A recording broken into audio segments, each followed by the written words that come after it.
ಪ್ರಥಮ್ ಅವ್ರು ಒಂದು ಮಾತು ಹೇಳ್ತಾರೆ, ಇಲ್ಲಿ ಬಂದು ನಿಂತ್ಕೊಂಡವರೆಲ್ಲ ಅವ್ರ ತಂದೆ ತಾಯಿಗೆ ಊಟ ಹಾಕಲ್ಲ, ನನ್ನ ಕೈಗೆ ಒಂದು ಲಾಠಿ ಕೊಟ್ಬಿಟ್ರೆ ಹೊಡೆದೆಲ್ಲರೂ ಓಡಿಸ್ಬಿಡ್ತೀನಿ. ಒಂದು ರಿಕ್ವೆಸ್ಟ್ ಸರ್, ಅಲ್ಲಿ ಇದಿದೆ ಸರ್, ನಮ್ಮ ಮನೆ ಇದೇ ರೋಡೇ ಅನ್ನಪೂರ್ಣೇಶ್ವರಿ ಪೊಲೀಸ್ ಸ್ಟೇಷನ್.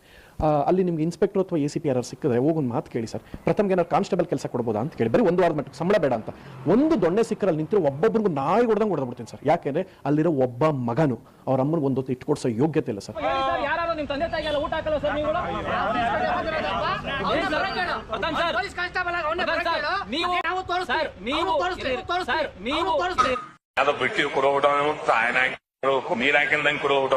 ಅಲ್ಲ ಸರ್, ಅಲ್ಲಿ ಏನು ಕೆಲಸ, ಇವನು ಒಂದೊತ್ತು ಅವ್ರ ಅವಂಗೆ ಇಟ್ಟು ಕೊಡ್ಸಲ್ಲ ಸರ್. ಈ ಬೇವರ್ಸಿ ನನ್ನ ಮಗ ಬಂದು ಹೋಗಿ ನಿಂತ್ಕೊಂತ ಕೂಗ್ತಾ ನಿಂತಿರ್ತಾರೆ. ಅಕ್ಕನ್ ಕುರ್ಪ ಹಾಕಿದ್ರೆ ಡಾಕ್ಟರ್ ಸ್ಟಿಚ್ ಹಾಕಕ್ ಜಾಗ ಇರಬಾರ್ದು, ಗೊತ್ತಾಯ್ತಾ? ನಮ್ಮಿಂದ TRP ಬರ್ತೈತೆ, ನಮ್ಮ ಇವರಿಂದ TRP ಬರ್ತೈತೆ. ನೋ, ಫಸ್ಟ್ ಕರೆಕ್ಟಾಗಿ ತಿಳ್ಕೊಳ್ಳಿ. ಇದ್ರ ಏನು ಮಾನದಂಡನೇ ಗೊತ್ತಿಲ್ಲ. ಯಾರೋ ಕೂತ್ಕೊಂಡು ಹಾಕ್ಬಿಟ್ರೆ ಈ ವಾಟ್ಸಪ್ ಯೂನಿವರ್ಸಿಟಿಲಿ ಓದ್ಕೊಂಡ್ಬಂದ್ಬಿಡ್ತಾವೆ ದಡ್ಡ ಮುದೇವುಗಳು. ಸುಮ್ಮನೆ ಇರಕ್ಕಾಗಲ್ಲ ಅಂದ್ರೆ ಕೈಯ ಹಿಂಗ್ ಮಾಡ್ಕೆಬಿಟ್ಟು ನೀನ್ ತಿಕ್ಕಿ ಎಟ್ಕೆ ಬಿಡು, ಆಯ್ತಾ? ನಿಮ್ಗೆ ಸಾಧ್ಯ ಆದ್ರೆ ಮಾನವೀಯತೆ ಆದಂದ್ರೆ ಒಂದು 10 ರೂಪಾಯಿನಾರು ಕೊಡಿ, 100 ರೂಪಾಯಿನಾರು ಕೊಡಿ. ಆ ತಾಯಿ ಕಣ್ಣೀರು ಒರ್ಸಿ. ಯಾಕೆಂದ್ರೆ ತುಂಬಾ ದೊಡ್ಡ ಕ್ರೌರಿ ಅವ್ರ ಜೀವನದಲ್ಲಿ ನಡೆದ್ಬಿಟ್ಟಿದೆ ಕಂಡ್ರು. ಹ್ಯೂಮ್ಯಾನಿಟಿ ಬೇಸಿಸ್ ಕೈ ಮುಗಿದು ಕೇಳ್ಕೊತೀನಿ ಮಾಡ್ರಪ್ಪ, ಇನ್ನೇನು ಕೇಳಲ್ಲ. ಪ್ರಥಮ್ ಸರ್, ನೀವು ಸಿನಿಮಾ ಮಾಡಕ್ಕೆ ಅಂತ ನೀವು ಸಿನಿಮಾ ಮಾಡ್ತಾ ಇದೀರಿ, ನೀವು ಈಗ ಬೆಳೀತಾ ಇದೀರಿ ನಮ್ಮ ಕನ್ನಡ ಫಿಲಂ ಇಂಡಸ್ಟ್ರಿಯಲ್ಲಿ. ಅಭಿಮಾನಿಗಳು ನಿಮ್ಗೂ ಹುಟ್ಕೋತಾರೆ ಸರ್, ನೋಡ್ಕೊಂಡು ಮಾತಾಡಿ. ಎಲ್ಲ ಹಾಳಾಗೋಯ್ತೀರಾ, ಹಾಳಾಗಿ ಎಕ್ಕುಟ್ಟೋಗಿ ಸತ್ತೋಗ್ಬಿಡ್ತೀರಾ. ಕರೋನಾ ಬಂದು ಎಂತೆಂಥವ್ರು ಸಾಯ್ತಾರೆ, ನಿಮ್ಮಂತೂ ಸಾಯ್ತಾ ಇಲ್ಲ. ನಂಗೆ ಅದೇ ಬೇಜಾರಾಯ್ತು. ಬರೀ ಇದನ್ನ ಕೂತ್ಕೊಂಡು ಕೆಲ್ಸಕ್ಕೆ ಬಾರದಾರ ಕಿರ್ಚ್ಕೊಂಡು, ಕೆಲ್ಸಕ್ಕೆ ಬಾರದಾರ ಅಮ್ಮ ಅಕ್ಕ ಕಾಮೆಂಟ್ ಹಾಕೊಂಡು ಕೂತಿರ್ತಾರೆ. ಯಾವುದು ಟ್ವಿಟರ್ಲಿ, ಯೂಟ್ಯೂಬಲ್ಲಿ, ಫೇಸ್ಬುಕ್ಕಲ್ಲಿ ಶಾಲೆಗಳ ತರ ಬರ್ತೀರೇನಪ್ಪ ನೀವು?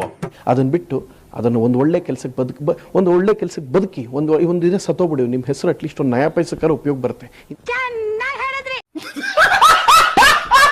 ಇಂಥ ಅನಿಷ್ಟ ಕೆಲಸ ಮಾಡಬೇಡಿ. ಅಲ್ಲಿ ಕೆಲಸ ಮಾಡೋರು ಕೆಲಸ ಮಾಡಬೇಡಿ. ಒಂದಷ್ಟು ಜನ ಪ್ರವೋಕ್ ಮಾಡ್ತಾ ಇದ್ದಾರೆ ಸರ್ ಅವ್ರನ್ನ, ಅಲ್ಲಿ ನಿಂತ್ಕೊಂಡು ಒಂದು ಯೂಟ್ಯೂಬರ್. ಅವರು ಅಷ್ಟೇ, ನೀವು ಮಾಡಬೇಡ್ರಪ್ಪ. ಬಿದ್ದೋಗ್ಬಿಡೋಗೋ ಎಲ್ಲ ನನ್ನ ಮಕ್ಕಳು ಹೋಗ್ಯಾರ. 50ಕ್ಕೂ ಅಧಿಕ ಸಿನಿಮಾಗಳನ್ನ ಮಾಡಿರ್ತಕ್ಕಂಥ ಒಬ್ಬ ದೊಡ್ಡ ಸೂಪರ್ ಸ್ಟಾರ್ ಈ ತರದ ಒಂದು ಮೆಸೇಜ್, ರಾಂಗ್ ಮೆಸೇಜ್ ನ ಸಮಾಜಕ್ಕೆ ಸಾರ್ತಾರೆ ಅಂದಾಗ ರಾಂಗ್ ಮೆಸೇಜ್ ಕೊಡ್ತಾ ಇದ್ದಾರೆ. ಸೂಪರ್ ಸ್ಟಾರ್ ಯಾರು ಗೊತ್ತಾ ಸರ್? ಅಣ್ಣವರು, ಅಂಬರೀಷ್.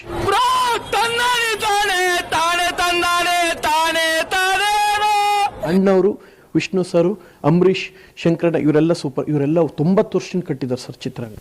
ನೀವು ಅವ್ರನ್ನ ಸೂಪರ್ ಸ್ಟಾರ್. ನಿಮ್ಮ ಮಾತಿನ ಅರ್ಥ ನನಗೆ ಅರ್ಥ ಆಯ್ತು ಅನ್ಸುತ್ತೆ ಸರ್. ನಿಮ್ ಎದೆ ಮುಟ್ಕೊಂಡು ನೀವು ನಿಜ ಹೇಳಿ ಸರ್. ನಿಜ ಹೇಳಿ. ಮರ್ಡರ್ ಕೇಸಲ್ಲಿ ದರ್ಶನ್ ಅವ್ರ ಹೆಸರು ಇಲ್ಲ ಅಂದಿದ್ರೆ ನೀವು ಇಷ್ಟು ಹೈಲೈಟ್ ಮಾಡ್ತಾ ಇದ್ರ ಸರ್? ಇಲ್ಲ, ಚಾನ್ಸೇ ಇಲ್ಲ, ನೋ ವೇ. ದರ್ಶನ್ ಅವ್ರು ತಪ್ಪು ಮಾಡಿಲ್ಲ ಅಂದ್ರೆ ಅವ್ರು ಹೊರಗಡೆ ಬರ್ಲಿ. ಮೀಡಿಯಾದವ್ರ ಮೇಲೆ ನಮ್ಮ ನಂಬಿಕೆ ಇಲ್ಲ.